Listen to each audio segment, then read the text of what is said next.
ایک ہری پگڑی کے مولانا نے کہا کہ مولانا لوگوں نے کیا کیا؟ ایک مولانا بول رہا تھا کیا کیا؟ جو کچھ کیا ہے مولانا الیاس نے کیا ہے۔ میں نے کہا شرم نہیں آتی تم کو؟ کیا الیاس قادری نے مولانا بنایا؟ کس نے مولانا بنایا؟ الیاس قادری تو ایک آدمی کو بھی ملا نہیں بنانے پر قادر ہے۔ یہ حال ہے۔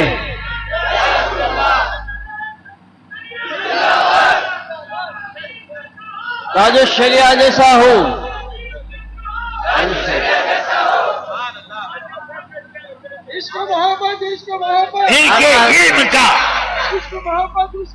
ان کے علم کی شان اتنی نرالی، اتنی اونچی ہے کہ ایک مرتبہ میں اور مفتی شریف الحق صاحب علیہ الرحمہ دونوں کراچی گئے۔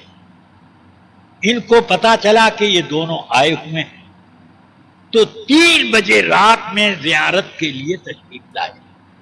ان کا یہی طریقہ ہے، کسی سے ملنے جائیں گے تو کوئی دیکھ نہ سکے کہ ارے کسی عالم سے ملنے گئے۔ ہاں ٹھیک نقب لگانے کے وقت ان کو ملاقات کا شوق ہوتا۔ ہاں گھروں میں نقب لگانے کا جب وقت تو اس وقت یہ چلتے ہیں کہ کوئی پہچان نہ لے کہ فلانے عالم کے پاس گئے۔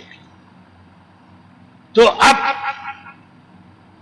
آئے مفتی صاحب کو بھی انہوں نے کچھ نذرانہ دیا، مجھے بھی دیا، تو میں نے لے کر یوں رکھا اور پھر میں نے کہا لیجیے، میں نے قبول کیا، یہ اب آپ میرے لیے حرام ہے لینا۔ میں نے کہا معاذ اللہ معاذ اللہ، توبہ توبہ، یہ کیسی بات کر؟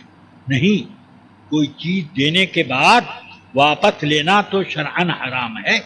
میں نے کہا کب سے آپ مفتی بن گئے؟ یہ حضرت مفتی بیٹھے ہوئے ہیں، یہ مفتی صاحب بیٹھے ہیں، آپ کیوں فتویٰ دیتے ہیں؟ ایسا فتویٰ آپ کو دینے کا حق کیا ہے؟ کیوں حضرت؟ اب مفتی شریف الحق صاحب سے کہتے ہیں کیوں حضرت یہ لینا مجھے جائز ہے؟ کہاں بالکل جائز ہے، کوئی قباحت نہیں، علامہ بالکل صحیح کہہ رہے ہیں۔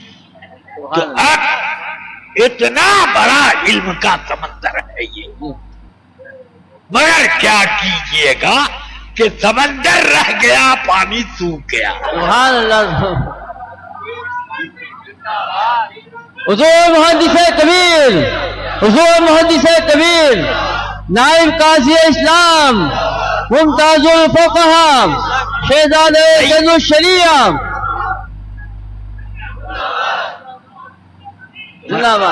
اور بھی بہت سے، مکہ مکرمہ میں بھی ملاقات ہوئی۔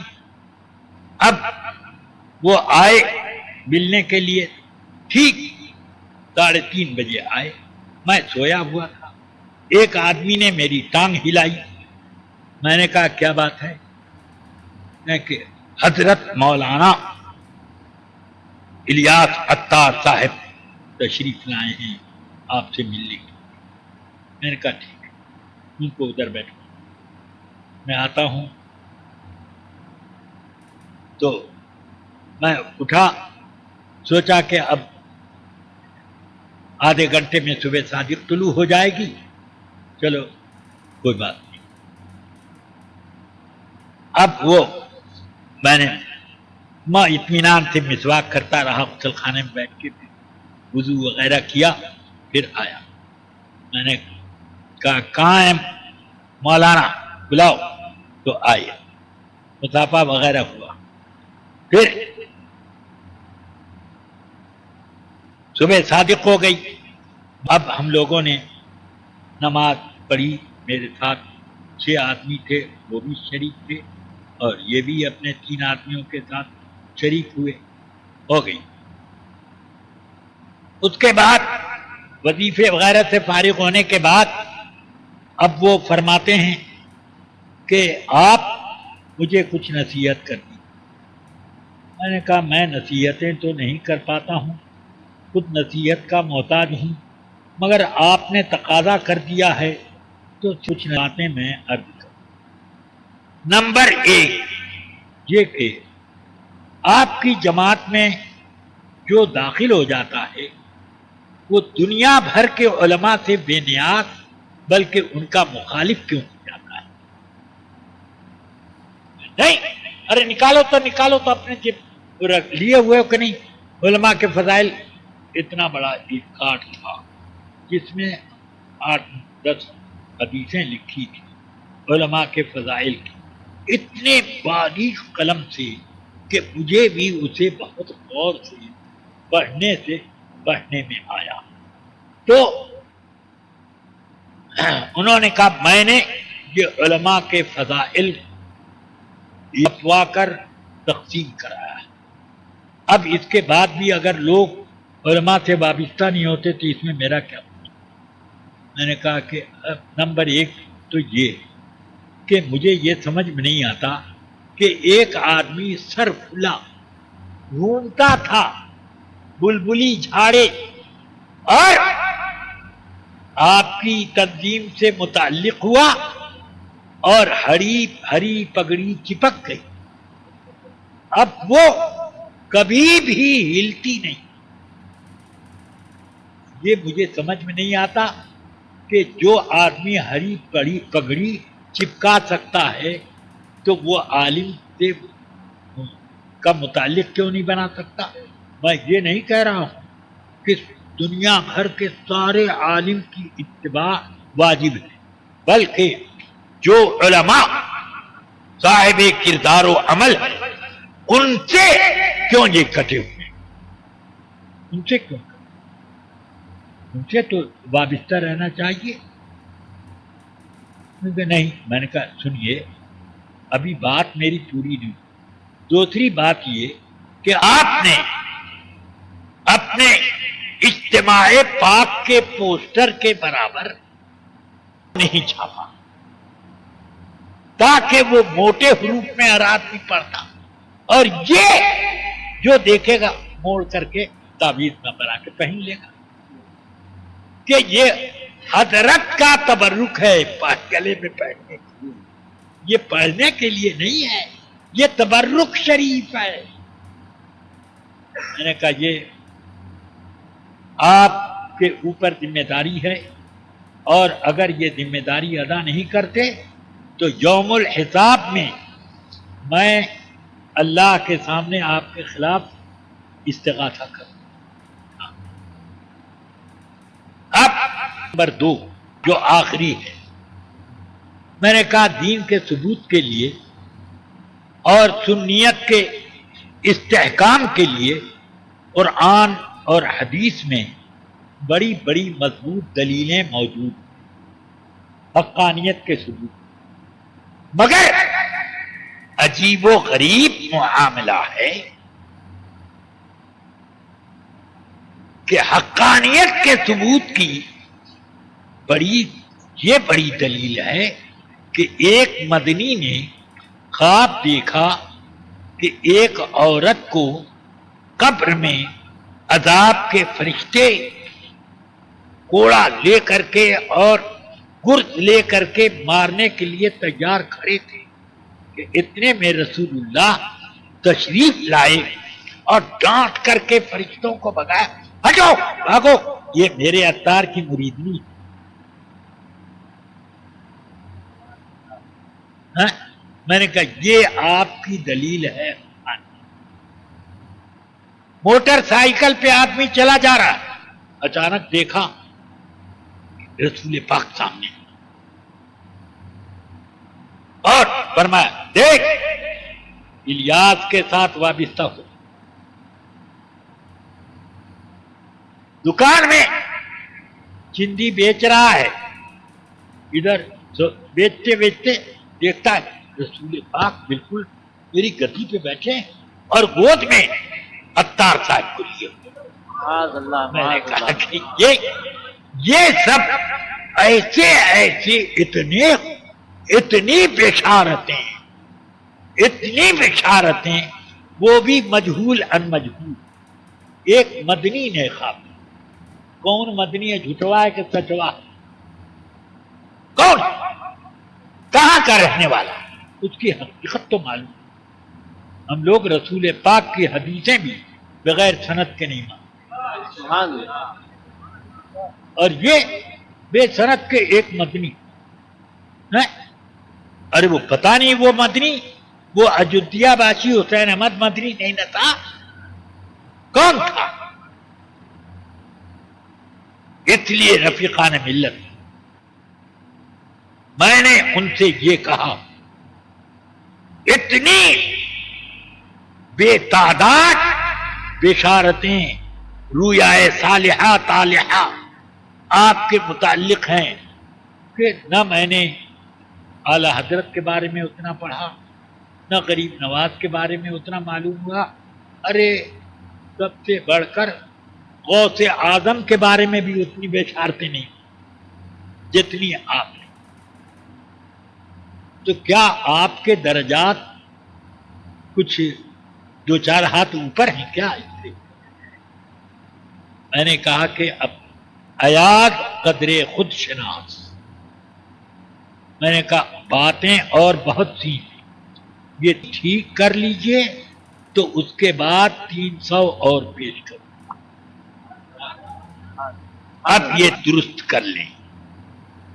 مگر اب اللہ توفیق نہ دے، انسان کے بس کا کام ہے. فیضان محبت عام تو ہے، عرفان محبت عام. اللہ تعالی ہم سب کو دین پر استقامت عطا فرمائے. اور رفیقان گرامی یاد رکھو کہ میں پہلے کبھی جب تک یہ جماعت نہیں تھی کبھی میں ہری پگڑی بھی باندھ لیتا تھا، مگر ان کے وجود کے بعد سے کوئی مفت میں اگر ہری پگڑی اترے عود میں ڈبو کر بھی دے تو میں باندھنے کو تیار نہیں. حضور محدث کبیر، حضور محدث کبیر. اب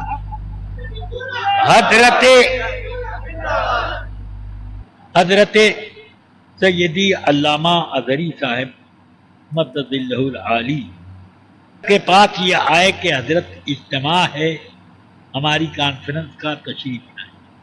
کہ بھائی تم ظہیر الدین کے پیچھے نماز پڑھتے ہو اور ظہیر الدین کا تعلق ہر فرقے سے ہے دوستانہ، تو فقہائے کرام کے حکم کے مطابق بلکہ احادیث کے مطابق بھی ان کے پیچھے نماز نہیں. تو اس لیے میں کیسے شریک؟ حضور میں توبہ کرتا ہوں. چلیے یہ لکھ کر کے ایک پرچے پر دے دیے. میں توبہ کرتا ہوں. اب ان کے پیچھے حضرت تشریف لے گئے. پھر وہی طریقہ دوبارہ آئے ایک موقع پر تو حضرت تم کر گئے. حضرت وہ کیا پریشانی ہے، یہ ہو گئی غلطی، اب میں پکی توبہ کروں. پھر اس کے بعد پھر وہی طریقہ. اب تیسری بار آئے تو حضرت نے فرمایا نہ میں نہیں جاؤں، وہ مرتا تم پر نہیں کر. تو بڑا اصرار. تو انہوں نے کہا کہ مجھے حضرت 6 مہینے کی مہلت، 6 مہینے میں اگر وہ علماء کونسل سے الگ ہو گئے تب تو میرا سارا قصور دھل جائے گا، اور اگر نہیں ہوئے تو میں ان کو چھوڑ کچھ بھی ہو جائے. کہا لکھ کر دو، لکھ کے دے دو۔ اب لکھ کر دینے کے بعد 6 مہینے، پھر 6 مہینے، پھر 6 مہینے، پھر 6 مہینے، اور پتہ نہیں کتنے 6 مہینے گزر گئے، مگر اب تک کوئی نہ وہ بدلا نہ یہ بدلا۔ اب حضرت کے پاس چوتھی مرتبہ کرنا، حجت تمام ہو گئی، اب میں نہیں جانا۔ ان کے کی کانفرنس جو تھی اس میں مولوی ظہیر الدین نے تقریر میں کہا قبر میں 3 سوالات ہوں گے، من ربک کا، ما دینک کا، اور ما تقول فی ھذا۔ 3 سوال۔ مسلک کا سوال کہاں ہوگا؟ مسلک کا سوال تو قبر میں ہوتا ہی نہیں، اس لیے مسلک کی لڑائی بے سود ہے۔ اب ایک بھونچال مچا بمبئی میں، حضرت علامہ اظہری صاحب اور مجھے لوگوں نے اس کے جواب کے ایک جلسے کو کیا۔ میں نے اس میں کہا کہ میں تو نہیں کہ میں بتا سکوں کہ کیا تقریر کی، لہذا میں 15 گھنٹے پہلے یہاں اسی لیے آیا ہوں کہ مجھے ان کا سی ڈی دو تاکہ ان کی تقریر کو میں سنوں کہ کیا کہا تھا۔ تو اس تقریر میں یہ بھی کہا کہ نہ معلوم کب سے یہ رسم بد پیدا ہو گئی ہے کہ لوگوں سے کہنا، لوگوں تو جلسے میں کہا جاتا ہے کہ درود شریف معاذ اللہ، معاذ اللہ، معاذ اللہ۔ یہ کب سے رسم بد پیدا ہو؟ معاذ اللہ۔ اللہ تعالی فرماتا ہے یا ایھا الذین آمنوا صلوا علیہ وسلموا تسلیما، صلی اللہ علیہ وسلم۔ جب اللہ حکم دے رہا ہے تو پھر اس کے حکم کی اطاعت میں ہم کیوں نہیں حکم دیں گے؟ درود پڑھو، اللہم صلی علی سیدنا و مولانا محمد وآلہ وصحبہ۔ تو میں نے 2 گھنٹے میں ان کی پوری تقریر کو سجا کر کے رکھا اور یہ تب کیا۔ پھر حضرت نے تقریر کی، 15-20 منٹ میں حضرت نے اس کو سب الحاصل یہ کہ ان لوگوں نے یہ تو کم سے کم بہت بڑا برائی کا جال پھیلا دیا کہ یہ بد مذہبوں کا رد کرنے سے کتراتے۔ ایک دوسرے یہ کہ یہ لوگ بد مذہبوں کے رد کے جلسوں میں بھی نہیں بیٹھے۔ نمبر 3 یہ کہ اگر ان کی طاقت یا ان کی تعداد زیادہ ہوتی ہے اور کوئی خلاف بول دے تو مار پیٹ بھی کر ڈالتے ہیں، اور اس سلسلے میں مجھے کئی مولاناؤں کے بارے میں اطلاع ہے کہ انہوں نے کچھ کہا تو ان کی بھی پٹائی کر۔ اب یہ علامہ اظہری کے خلاف یا اور کسی بھی عالم کے خلاف بولتے ہوں تو کیا اب جواب میں اس کا بھی پٹائی کرنا ضروری ہے؟ میں تو اس چیز کو پسند نہیں کرتا، مگر دروازہ کیوں ایسا کھولتے؟ ایسا دروازہ کھولا ہی کیوں جاتا ہے؟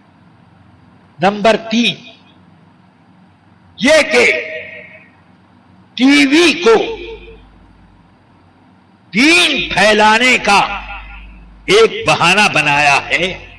اصل مقصود شہرت، اصل مقصود ناموری، بے شک، مگر اس کو بہانہ بنا کر کے بیس کر دیا۔